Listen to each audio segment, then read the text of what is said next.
নমস্কার বন্ধুরা, শ্রাবণী রান্নাঘরে আপনাদের সবাইকে স্বাগত জানিয়ে আমি আবারও একটা রান্নার ভিডিও নিয়ে আপনাদের সামনে চলে এসেছি। আজকের আমি আপনাদের চিচিঙ্গা দিয়ে একটা অসাধারণ রেসিপি বানিয়ে দেখাবো। আশা করি আপনাদের ভালো লাগবে। তার জন্য কিন্তু আমার পুরো ভিডিওটা আপনাদের দেখতে হবে। আর দেখা শুরু করার আগে একটা লাইক দেবেন, সুন্দর একটা কমেন্ট করবেন আর শেয়ার করতে ভুলবেন না। তাহলে চলুন আজকের আমি এই চিচিঙ্গা দিয়ে কি বানাই সেটা আপনারা একবার দেখে নিন। চিচিঙ্গার রেসিপিটা বানানোর জন্য দেখুন আমি কিন্তু এখানে একটা চিচিঙ্গার অর্ধেকটা কেটে নিয়েছি। আর এটা কিন্তু খুব ভালোভাবে খোসাটা একটু চেঁচে রেখে দিয়েছি আর ধুয়ে নিয়েছি, ধুয়ে পরিষ্কার করে নিয়েছি। এইবারে দেখুন একটা প্লেট নিয়েছি আর নিয়েছি একটা ছোট গ্রেটার। এইবারে প্রথমে চিচিঙ্গাটাকে এইভাবে ছোট গ্রেটার দিয়ে গ্রেট করে নিতে হবে। দেখুন আমি কিন্তু প্রথমে এইভাবে চিচিঙ্গাটাকে একটু গ্রেট করে নেব। আর প্রতিদিনের মতো আপনাদের একটা কথাই বলবো যে প্লিজ আমার ভিডিওটা আপনারা টেনে টেনে দেখবেন না, পুরো ভিডিওটা দেখুন, আশা করি আপনাদের ভালোই লাগবে। দেখুন আমি কিন্তু প্রথমে চিচিঙ্গাটাকে গ্রেট করে নেব, তারপরে আবারও আপনাদের সামনে ফিরে আসছি। চিচিঙ্গাটা আমি এখানে দেখুন ভালোভাবে গ্রেটার দিয়ে গ্রেট করে রেখে দিয়েছি। আর এটা কিন্তু আগে থেকেই আমি ধুয়ে নিয়েছিলাম, সেই জন্য আর ধুতে লাগবে না। আর এর ভিতরে যে দানাগুলো আছে সেটা কিন্তু আমি ফেলে দিয়েছি।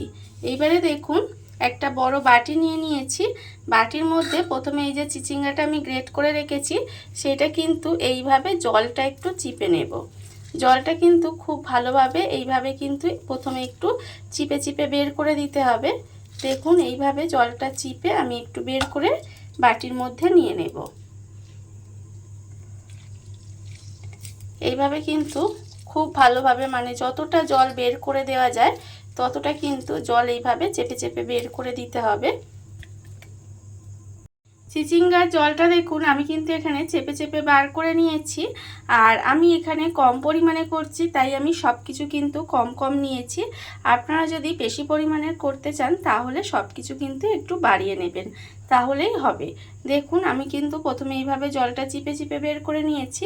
এইবারে আমি এর মধ্যে দিয়ে দেব, দেখুন আমি এখানে একটা মাঝারি সাইজের আলু সেদ্ধ করে এইভাবে একটু গ্রেট করে রেখেছি, সেই আলুটাও কিন্তু আমি এখানে দিয়ে দিলাম। এইবারে আমি এর মধ্যে দিয়ে দেব, দেখুন এখানে দেব অল্প একটু আদা বাটা। দেখুন হাফ চামচেরও কম আমি এখানে আদা বাটা দিলাম। এইবারে আমি দেব এখানে রেখেছি আমি আন্দাজ মতো নুন, হাফ চামচ হলুদের গুঁড়ো, হাফ চামচ লঙ্কার গুঁড়ো, হাফ চামচ ধনের গুঁড়ো আর হাফ চামচ জিরের গুঁড়ো।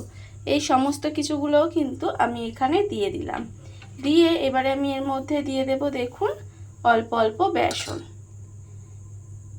এইভাবে অল্প অল্প বেসন দেব আর এটা কিন্তু খুব ভালোভাবে মাখতে থাকবো। এর মধ্যে কিন্তু কোনো রকম জল আমি ব্যবহার করব না। এইভাবে অল্প অল্প বেসন দিয়ে সমস্ত কিছু কিন্তু খুব ভালোভাবে একটু মাখিয়ে নেব। অল্প অল্প বেসন দিয়ে দেখুন আমি কিন্তু এখানে সমস্তটা খুব ভালোভাবে মেখে নিয়েছি। আর মাখা কিন্তু আমার হয়ে গেছে। আর আমি আগেও বলেছি এর মধ্যে কিন্তু আপনারা কোনো রকম জল ব্যবহার করবেন না, শুধুমাত্র বেসন দিয়ে মাখবেন, দেখবেন মাখা হয়ে যাবে। আমার এখানে মাখা হয়ে গেছে। আর অন্যদিকে দেখুন আমি কিন্তু এখানে গ্যাসটা অন করে একটা কড়া বসিয়ে দিয়েছি। এবারে আমি কড়ার মধ্যে দিয়েছি বেশ কিছুটা সর্ষের তেল। আমি এখানে রান্নাটা সর্ষের তেলেই করব, আপনারা কিন্তু যে কোনো রান্নার তেলে করতে পারেন। দেখুন আমার কিন্তু এখানে তেলটা গরম হয়ে গেছে। এইবারে আমি কিন্তু এর থেকে এইভাবে অল্প অল্প নেব। দেখুন এইভাবে আমি অল্প অল্প নিয়ে এইভাবে হাত দিয়ে গোল গোল করে নেব। এটা আমি কি বানাচ্ছি বলুন তো? আমি আজকের এটা বানাচ্ছি চিচিঙ্গার কোপ্তা কারি। দেখুন এইভাবে কোপ্তার মতো গোল গোল করে নিতে হবে।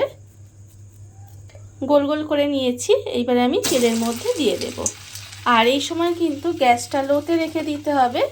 দিয়ে এইভাবে কিন্তু কোপ্তাগুলো বানিয়ে লাল লাল করে ভেজে নিতে হবে। দেখুন আমি এইভাবেই কিন্তু কোপ্তাগুলো বানিয়ে নেব। আর বানিয়ে নিয়ে তেলের মধ্যে দিয়ে এইভাবে একটু লাল লাল করে ভেজে নেব। কোপ্তাগুলো দেখুন আমি কিন্তু এখানে উল্টে পাল্টে একটু লাল করে ভেজে নিয়েছি। এটা কিন্তু আমার এখানে ভাজা হয়ে গেছে। এইবারে দেখুন আমি কিন্তু এগুলোকে আস্তে আস্তে তুলে রেখে দেব। এইভাবে কোপ্তাগুলো প্রথমে তুলে রেখে দিতে হবে।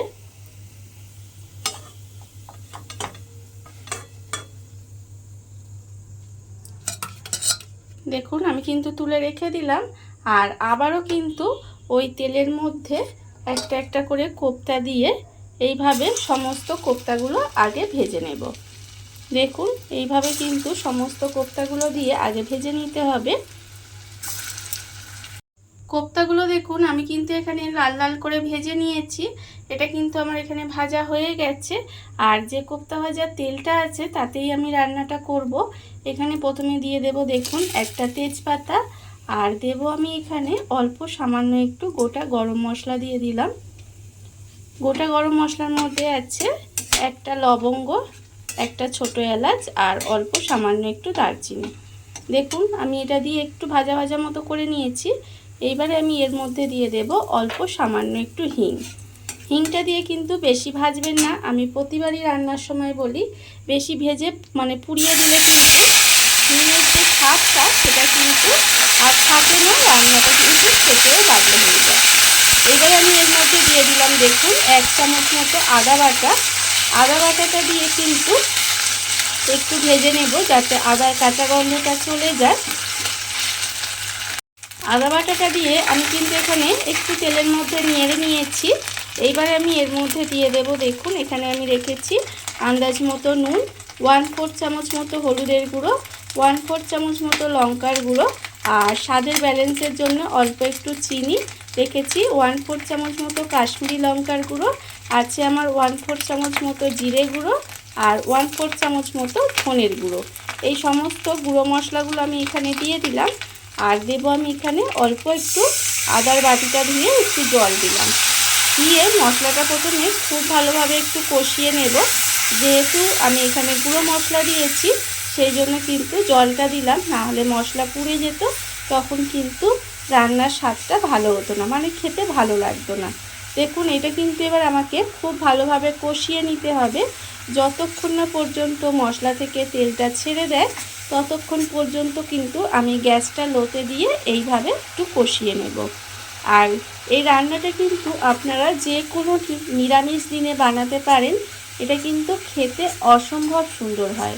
আপনারা তো চিচিঙ্গা দিয়ে অনেক রকম রেসিপি খেয়েছেন, একবার এইভাবে একটু বানিয়ে দেখবেন, আশা করি আপনাদের ভালোই লাগবে। দেখুন আমি কিন্তু মশলাটা এবার একটু কষিয়ে নেব। মশলাটা আমার এখানে দেখুন কষানো হয়ে গেছে, মশলা থেকে কিন্তু তেলটাও ছেড়ে দিয়েছে। যখন দেখবেন এইভাবে মশলাটা কষানো হয়ে গেছে তখন কিন্তু এর মধ্যে দিয়ে দেব জল। দেখুন এখানে কিন্তু ছোট বাটির 1 বাটি জল দিলাম, আর অল্প একটু জল দেব, খুব বেশি জল দেব না, এখানে অল্প একটু জল দেব। তার কারণ এটা একটু গ্রেভি গ্রেভি খেতে ভালো লাগে, বেশি ঝোল আবার ভালো লাগবে না। দেখুন জলটা দিয়ে দিলাম, দিয়ে এবারে গ্রেভিটাকে একটু ফুটতে দেব। এটা কিন্তু প্রথমে খুব ভালোভাবে একটু ফুটিয়ে নিতে হবে। গ্রেভিটা আমার এখানে দেখুন ভালোভাবে ফুটে গেছে।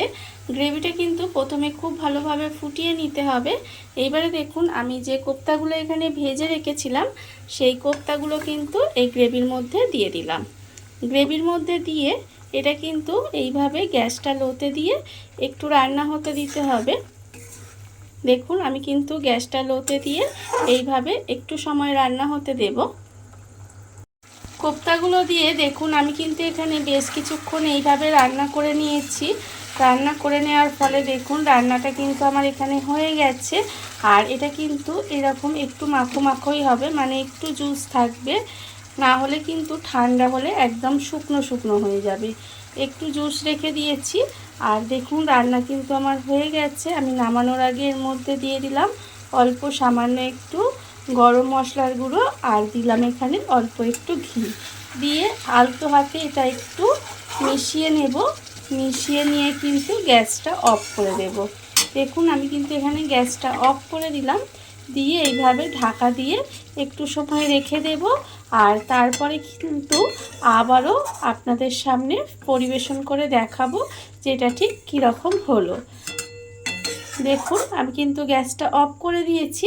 এইবারে কিছুক্ষণ এইভাবে ঢাকা দিয়ে রেখে দেব, তারপরে আপনাদের পরিবেশন করে দেখাবো ঠিক কেমন হলো। দেখুন বন্ধুরা, বাড়িতে থাকা কত অল্প উপকরণে কত অল্প সময় কত সুন্দর একটা চিচিঙ্গার রেসিপি বা চিচিঙ্গার কোপ্তাকারি যাই বলেন না কেন তৈরি হয়ে গেছে। আপনারা দেখতেই পেলেন। আর এটা কিন্তু খেতে অসম্ভব সুন্দর হয়। এইভাবে আপনারাও কিন্তু একদিন হলেও বাড়িতে বানিয়ে দেখতে পারেন। আর এই ভিডিওটা যদি আপনাদের ভালো লেগে থাকে, আপনারা যদি ফেসবুক থেকে দেখে থাকেন পেজটি ফলো করে দেওয়ার অনুরোধ রইল। আর যদি ইউটিউব থেকে দেখে থাকেন চ্যানেলটি সাবস্ক্রাইব করে নেওয়ার অনুরোধ রইল। তাহলে চলুন ভিডিওটা আমি এখানেই শেষ করছি। আপনারা সবাই ভালো থাকবেন, সুস্থ থাকবেন। আবারও হাজির হব নতুন কোনো রান্না নিয়ে।